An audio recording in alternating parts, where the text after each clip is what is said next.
Hi hello welcome to post 360. నేను మీ మురళీ రాపల్లి.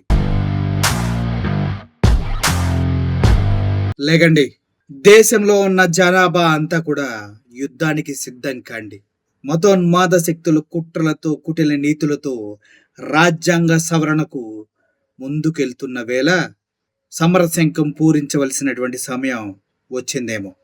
ఎప్పటి నుంచో ఆర్ఎస్ఎస్ భావజాలాలు మతతత్వ పార్టీలు కలిసి రాజ్యాంగ సవరణ చేయాలి, మనుస్మృతిలో ఉన్నటువంటి పాయింట్లతోనే రాజ్యాంగాన్ని పునర్లిఖించాలనేసి ప్రయత్నాలు జరుగుతూనే ఉన్నాయి. ఇప్పటి వరకు మెజారిటీ లేక బీజేపీ అటువంటి స్టెప్ వేయలేదు. కానీ ఇప్పుడు ఆ మెజారిటీని బీజేపీ దక్కించుకుందంట.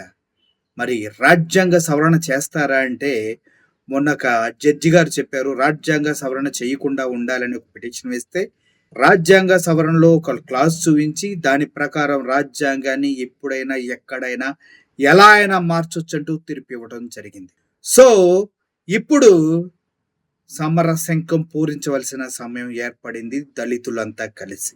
ఎందుకంటే ఏం జరగబోతుంది అంటే, మళ్ళీ అరికాల్లోంచి పుట్టినటువంటి నీ జీవితాన్ని గుర్తు చేసే ప్రయత్నం బీజేపీ చేస్తూ ఉంది, మనుధర్మ శాస్త్రాన్ని మీ కళ్ళ ముందుకు తీసుకొచ్చి. ఒక్కసారి ఏం జరుగుతుంది అనేది మీకు చదివి వినిపించే ప్రయత్నం నేను చేస్తా. చాలా జాగ్రత్తగా వినండి. ఇందుట్లో 100% వాస్తవాలు ఉన్నాయి. బీజేపీ వాళ్ళు ఫస్ట్ నుంచి రాజ్యాంగాన్ని, అంబేద్కర్ రాసిన రాజ్యాంగాన్ని వ్యతిరేకిస్తూనే ఉన్నారు. దానికి కారణం ఏంటంటే, వారి యొక్క మత గ్రంథమైనటువంటి మనుస్మృతిని రాజ్యాంగంగా ప్రకటించాలనేదే వాళ్ళ యొక్క కోరిక. సో దానికి సంబంధించి వాళ్ళు ఎటువంటి వ్యాఖ్యలు చేస్తున్నారో ఒకసారి మీకు వినిపించే ప్రయత్నం చేస్తా. ఆర్ఎస్ఎస్ ఆ సంస్థ మూల పురుషుడు ఎంఎస్ గోల్వాకర్ రాజ్యాంగ రూపకల్పన జరుగుతున్న సమయంలోనే రాజ్యాంగాన్ని, అది రాయబడుతున్న తీరుని వ్యతిరేకించాడు. పాశ్చాత్య రాజ్యాంగంలో నుంచి ముక్కలు ఏరి పేరుస్తున్నారని విమర్శించారు. మనుస్మృతిని మన రాజ్యాంగంగా ప్రకటించాలని వీర సవాస్కర్ పిలుపునిచ్చాడు. రాజ్యాంగ మౌలిక రూపకల్పన మీద ఆర్ఎస్ఎస్ కు చాలా అభ్యంతరాలు ఉన్నాయి. సెక్యులర్, సోషలిస్ట్ అనే పదాలు ప్రియంబల్లో చేర్చడం వారికి ఇష్టం లేదు. పురుషుడు సూక్తి వారికి ప్రాణప్రదం. దాని ప్రకారం శూద్రుడు విరాట పురుషుని పాదాల నుండి పుట్టిన వారిగా లెక్క. తతిమ 3 వర్గాల వారికి సేవ చేసుకోవటమే మాత్రమే ఆ శూద్రుడు జీవనం కలిగి ఉండాలి. అగ్రవర్ణాలు వారిని దూషించే శూద్రుల నోటిలో మరిగే నూనెను పోయాలి, నాలుకను తెగ కోయాలి, 10,000 పొడవు ఉన్నటువంటి కాల్చిన అయిన కడ్డీని నోట్లో దోపాలని మనుస్మృతి శాసిస్తుంది.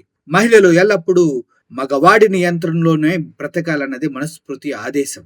మన రాజ్యాంగంలో భారతీయత లేదని ఆర్ఎస్ఎస్ పలుమార్లు వ్యాఖ్యానించింది. తమ భావజాలానికి అనుగుణంగా రాజ్యాంగాన్ని మళ్ళీ వ్రాయాలని కోరిక వారిని ఎప్పటి నుంచో ఉంది. 1998లో వాజ్పేయి ప్రధాని కాగానే రాజ్యాంగాన్ని సమీక్షకు జస్టిస్ వెంకటయ్య కమిషన్ ని నియమించాడు. ఆ ప్రభుత్వం ఎక్కువ కాలం నిలవలేదు కాబట్టి ప్రయత్నం విరిగిపోయింది. 2000 సంవత్సరంలో ఆర్ఎస్ఎస్ అధినేత సుదర్శన్ పాశ్చాత్య విలువలు ఆధారంగా రూపొందించిన రాజ్యాంగాన్ని మన పవిత్ర గ్రంథాల ప్రేరణతో మళ్ళీ వ్రాయాలని పిలుపునిచ్చాడు.